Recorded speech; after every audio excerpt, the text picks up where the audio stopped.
Meninos, primeiro eu quero que vocês coloquem o nome completo e a data. Vamos então para o exercício 1. Faça a correspondência da coluna 1 com a coluna 2. Aqui na coluna 1 nós temos as frações decimais, que são aquelas que têm o denominador 10, ou 100, ou 1000. E aqui na coluna 2 nós temos os números decimais, que são os números com vírgula. É para a gente ligar qual fração que corresponde a qual número. Lembrando que uma fração decimal, ela vira um número decimal. De que forma? Vou dar um exemplo aqui para vocês. Se eu tenho a seguinte, fração decimal, 14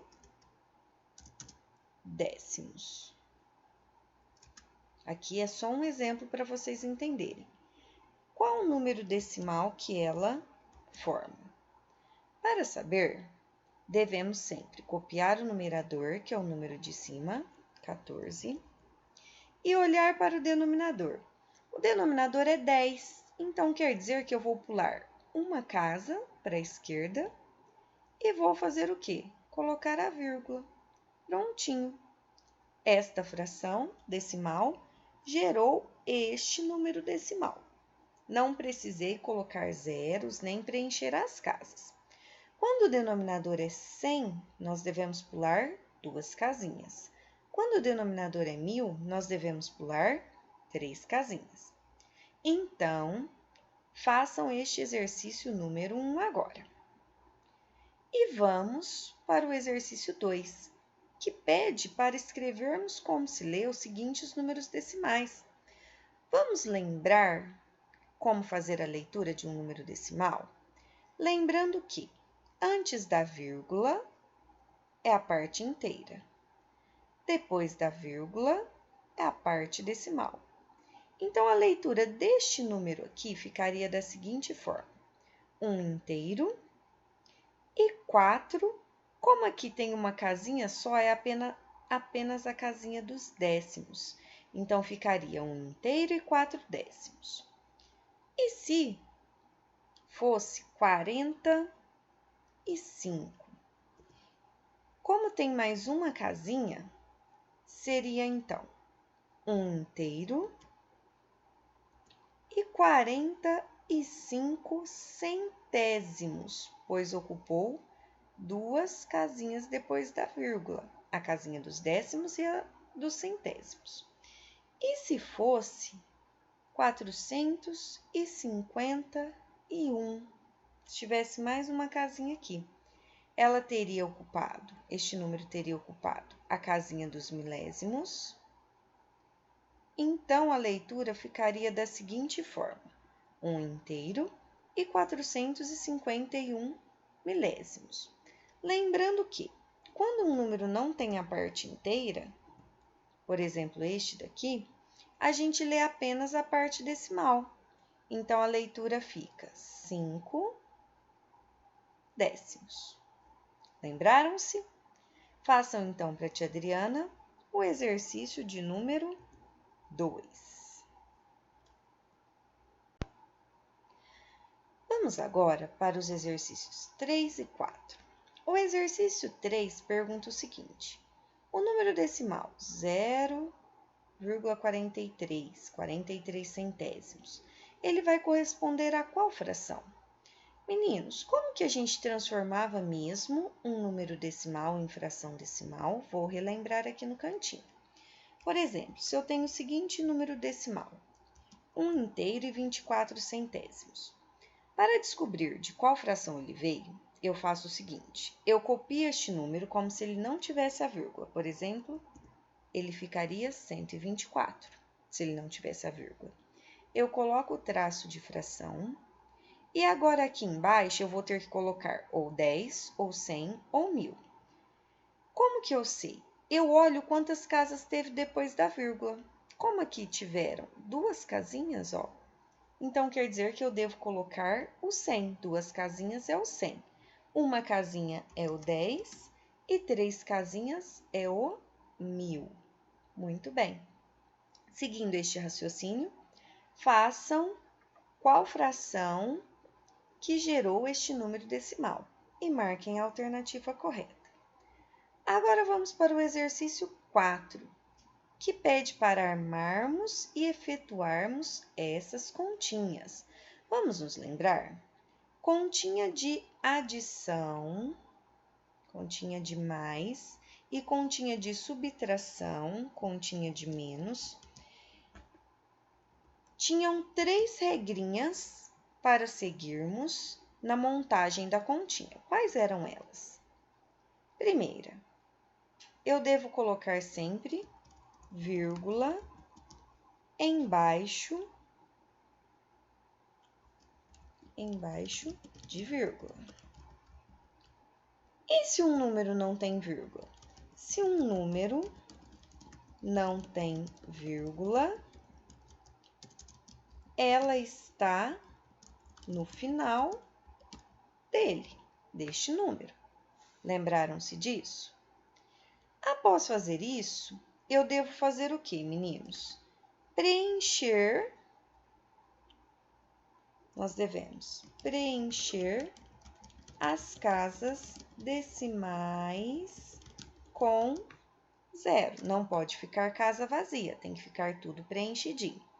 Seguindo, então, essas 3 regrinhas que vocês já estudaram com a tia Adriana, vocês vão fazer as continhas aqui de mais e de menos.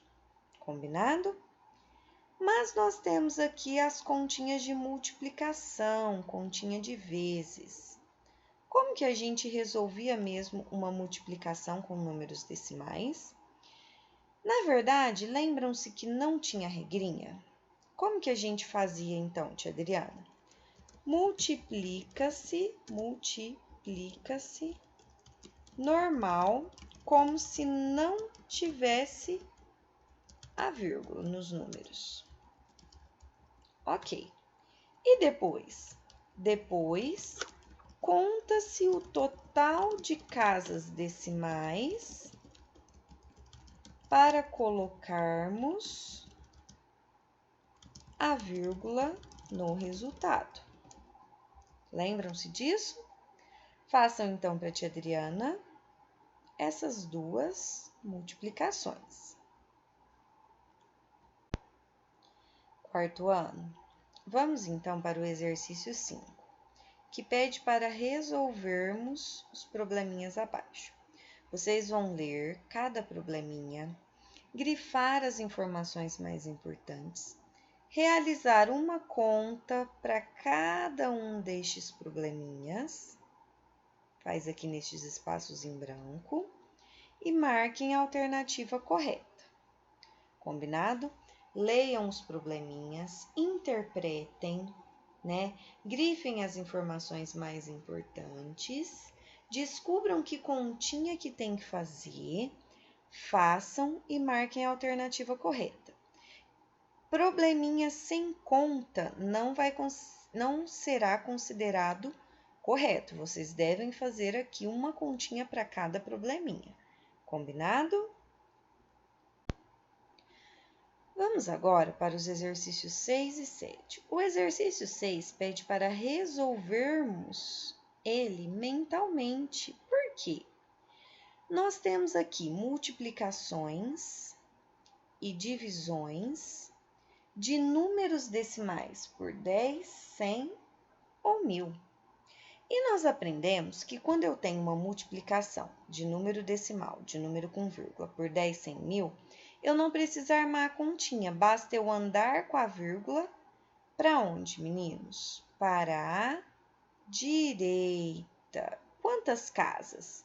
Quando é 10, uma casa, quando é 100, 2 e quando é 1000, 3. Quando eu tenho uma divisão, eu vou andar com a vírgula para onde, gente? Para a esquerda.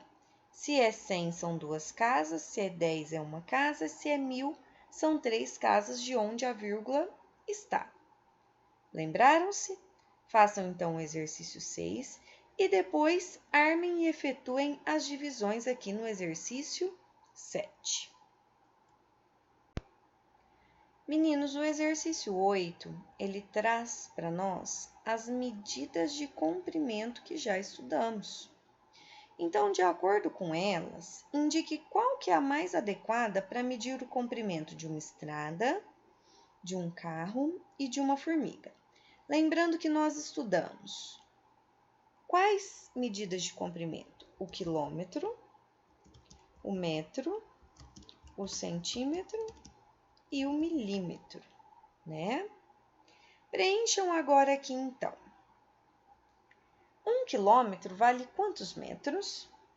E 1 metro vale quantos centímetros? E 1 metro vale quantos milímetros? Preencham este item B e vamos agora para o exercício 9, que envolve as medidas de massa que já estudamos. Quais foram as medidas de massa que nós estudamos? Nós estudamos o quilograma, o grama, o miligrama, a arroba e a tonelada. Carolina foi ao supermercado e, como sua mãe pediu, ela comprou, 6 pacotes de café, iguais a este daqui, que tem qual massa? 500 gramas. Podemos afirmar, então, que ela comprou 3 quilos, 4 quilos, 5 quilos, 6 quilos ou 7 quilos de café. Façam aqui a continha e descubram qual é a alternativa correta. Quarto ano, para finalizarmos, temos aqui o exercício de número 10, que envolve as medidas de capacidade que nós estudamos. Quais foram elas? O litro e quem? O mililitro, ml. Então, eu quero que vocês preencham essas frases colocando litros ou mililitros. Meninos, façam a prova com bastante atenção e qualquer dúvida, a tia Adriana está aqui à disposição. Beijo, tchau, tchau.